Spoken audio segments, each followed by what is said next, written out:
What time are you coming home tonight? I probably won't be home till around 7 p.m. tonight. Why? I'm making dinner tonight. I'm making chicken breasts and baked potatoes. Oh, my favorite. We learned how to make them in home economics class. The teacher said mine were the best. I'm gonna make them for you tonight. Sounds great. I can't wait to try them. You can make dinner every night if you want to. If you don't eat it all, it might hurt my feelings. Don't worry about that. I know it'll taste great. Wait, is Mom not at home tonight? No, she said she's working late again and won't be home for dinner. Working? I didn't know that. Okay, I'll try to get home as soon as I can. I'll be there in a little bit. Okay.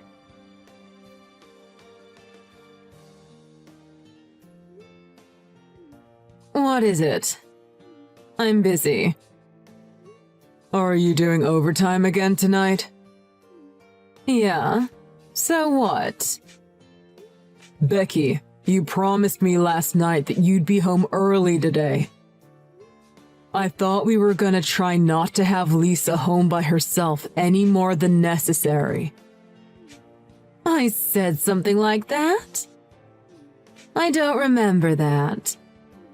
Besides, there's nothing I can do about it. It's work.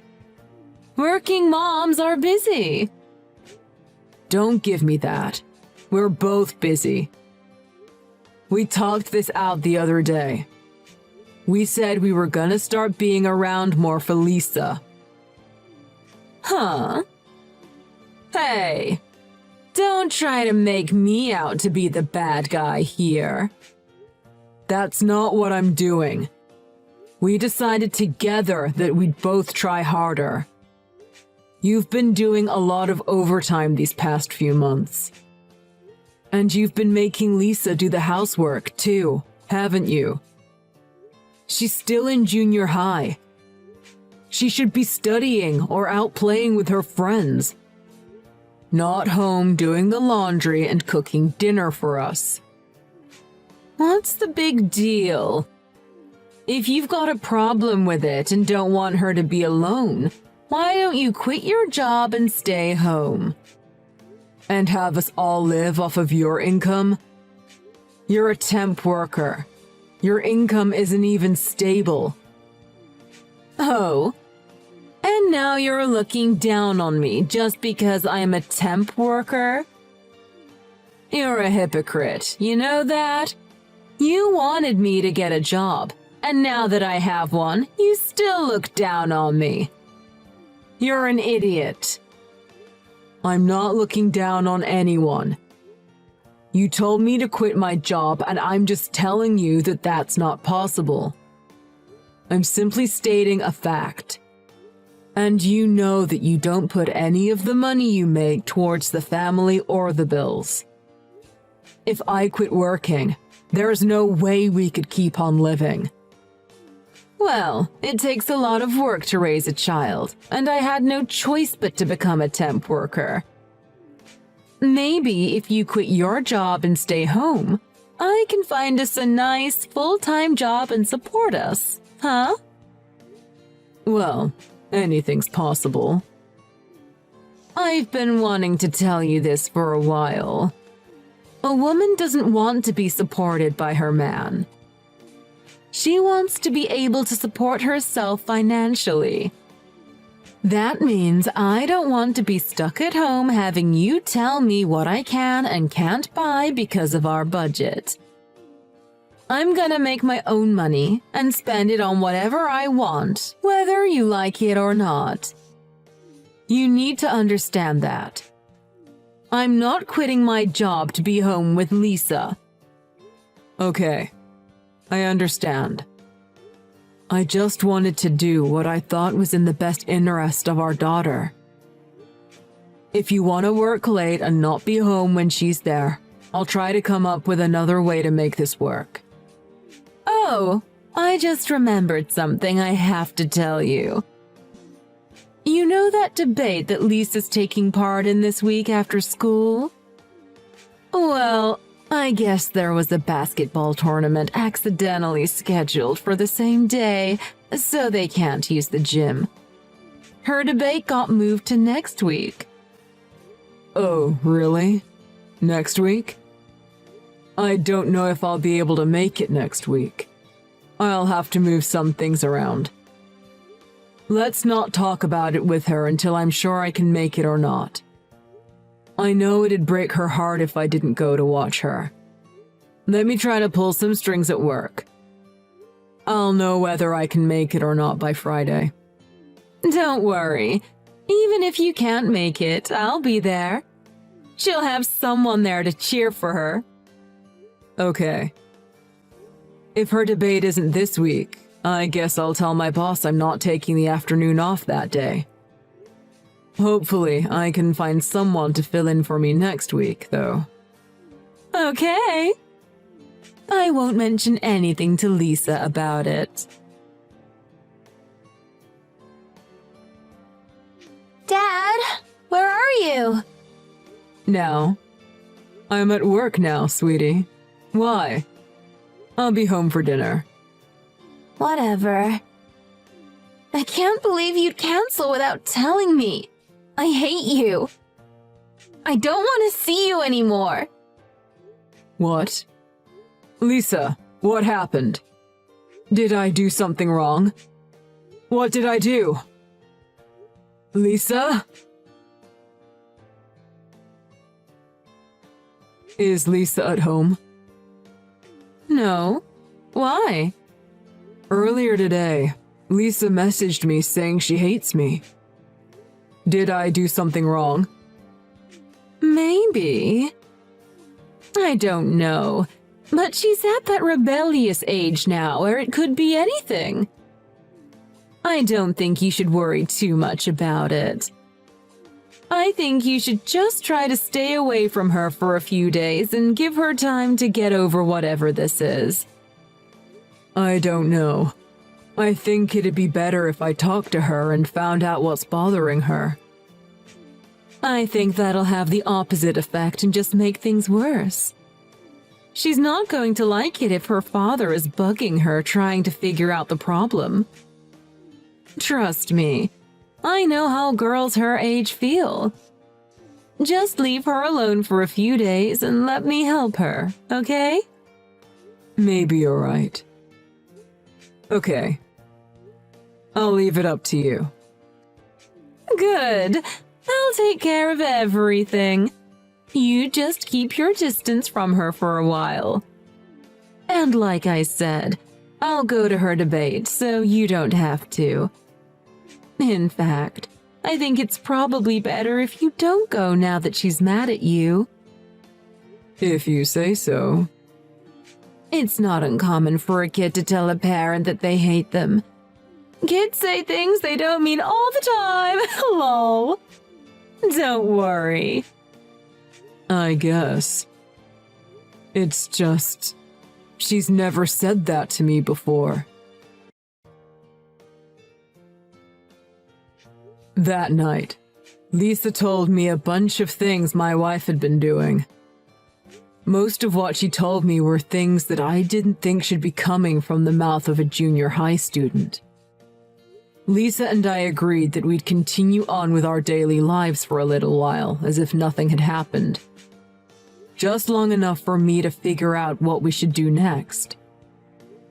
During that time, my wife messaged me about a parent-teacher interview she had to go to on a Sunday. I guess she thought that Lisa was still upset with me and not speaking to me. She told me that she'd go to the meeting with Lisa, and suggested that I go and visit my parents that day to take my mind off of Lisa and the parent-teacher interview. That's just the opportunity I was waiting for to put my plan into action. I am at my parents' house. How's everything where you are? Everything's fine. The parent-teacher meeting isn't until the afternoon.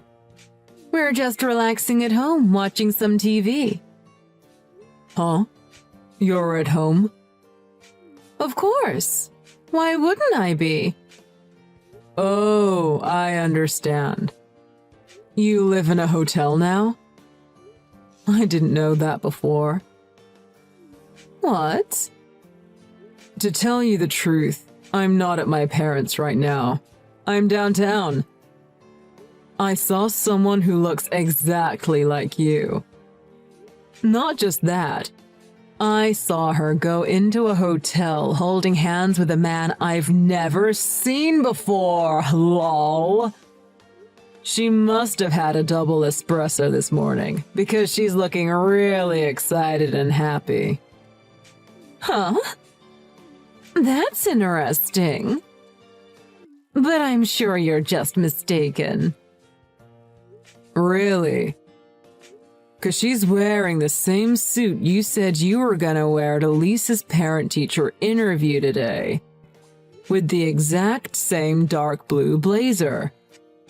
The guy looked pretty dressed up too.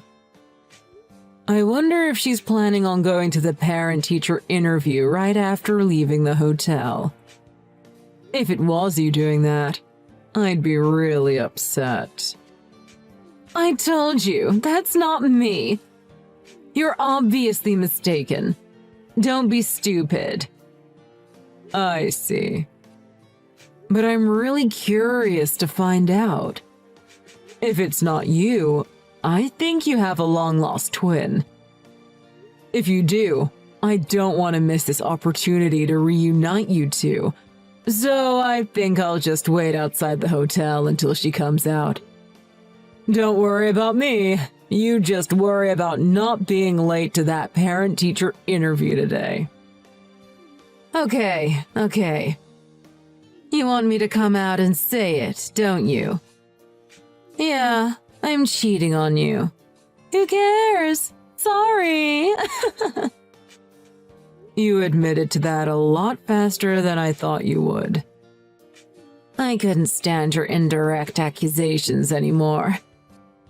God, you're always so annoying. That's probably why Lisa hates you so much, too. I'll take this time to tell you now. I'm dumping you, and I'm gonna be living with my new boyfriend. Huh? What are you talking about? Exactly what I said. At first, I was gonna force you to take Lisa. But my boyfriend said he'd feel sorry for her if she wasn't with her mom. So he figured it'd be better if Lisa came to live with him and I. Oh, he's so sweet, isn't he? Lisa and him get along really well. Is that really what Lisa wants? Of course! She doesn't want to live with you at all. She's still mad at you. Do you have any idea how much she hates you right now?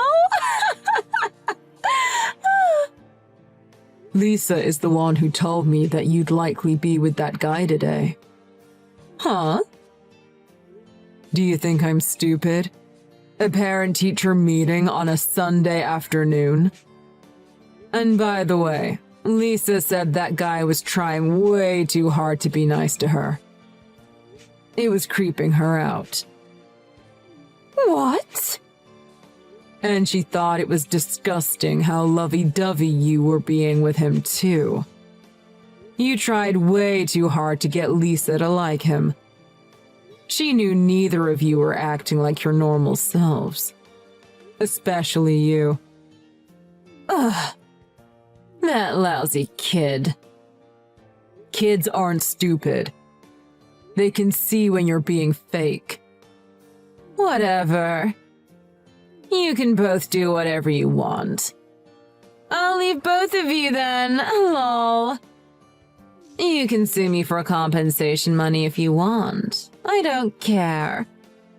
My boyfriend will pay it for me. It's no skin off his back. He's got money. You know, I don't think that guy is after you. Huh? Lisa told me that some of her clothes have gone missing from her room. Have you been having that guy over to our house? Yeah, he's been there. Her clothes are missing? Lisa's? He's the only person I can think of that would take them. Don't you think that might be why he was so adamant about Lisa coming with you to live with him? No. He's not like that. Why don't you just ask him? He's in the same room as you, isn't he? Hello? Are you there? He left. Huh? When I told him that after you and I divorce, I was going to have Lisa live with you instead of me, he said, "Well then, there's no point in any of this." And he just left. Is that so? Did that really just happen? Oh, some guy looking really upset just left. That's probably him. Don't worry about it, lol. Hey, are you still there? I'm here. I literally just sent you a message.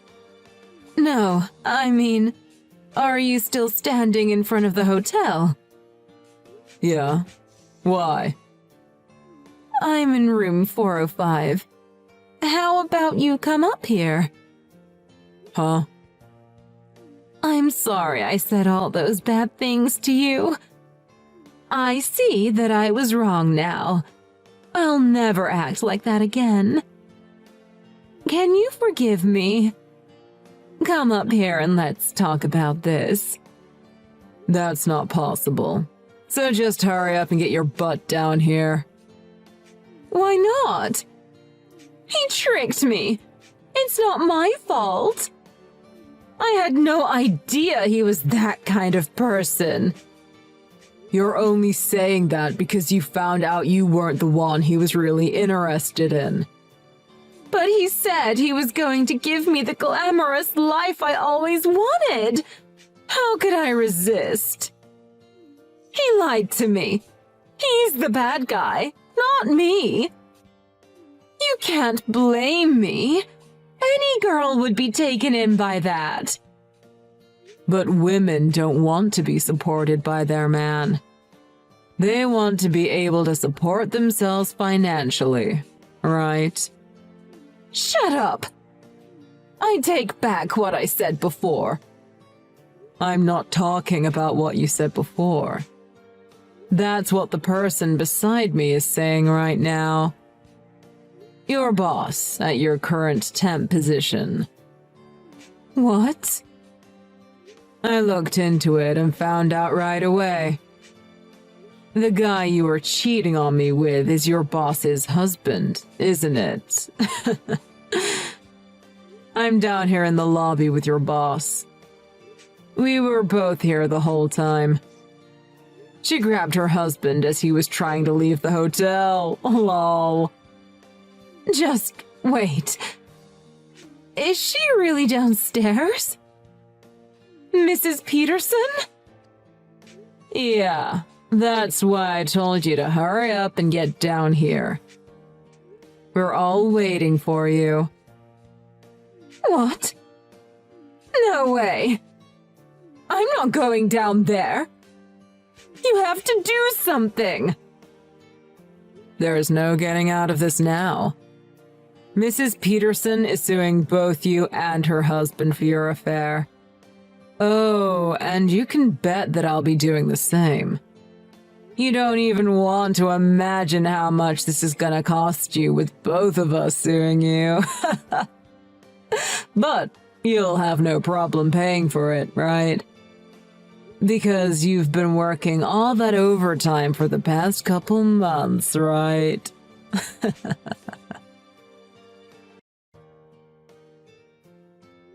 After that, Becky tried to sneak out a back way. But we had planned for that, and Mrs. Peterson caught her on her way out. Knowing there was no way she could talk her way out of this one, she decided just to bawl like a little baby. I don't know why she thought that would work. Neither of us were feeling any pity for her. Instead, I just took that time to contact her parents and tell them why I was going to be divorcing their daughter. They apologized for their daughter's actions and tried to get me to reach a settlement with them instead of taking Becky to court for compensation money. But I knew I'd win in court, and I knew I'd get a lot more out of her if I did it that way. All those nights Becky said she was working overtime. She was really out with her boyfriend. So she had nothing saved up to pay me with. Because of that, what she owed me was taken out of what I would have to give her in the divorce. So she ended up getting nothing from me. Needless to say, Mrs. Peterson fired Becky immediately after catching her with her husband. Becky was left with no man, no money, no job, and a big debt she had to pay to Mrs. Peterson. Becky had no choice but to move back in with her parents. I don't know what happened to her after that, because Lisa and I moved away so that we'd never have to see her again. So, my daughter and I started our new life together, just the two of us. Lisa taught me how to do the laundry and all the other chores around the house. At first, I felt a little stupid having my daughter show me how to do such easy things. But I actually enjoyed the time we spent together as she taught me. She's even agreed to teach me everything that she learns in her home economics class. Every weekend we make dinner together, and we've grown closer than ever. Sometimes the meals don't turn out as good as we wanted, but even those times are fun. Now, dinners with my daughter are the best times of my week.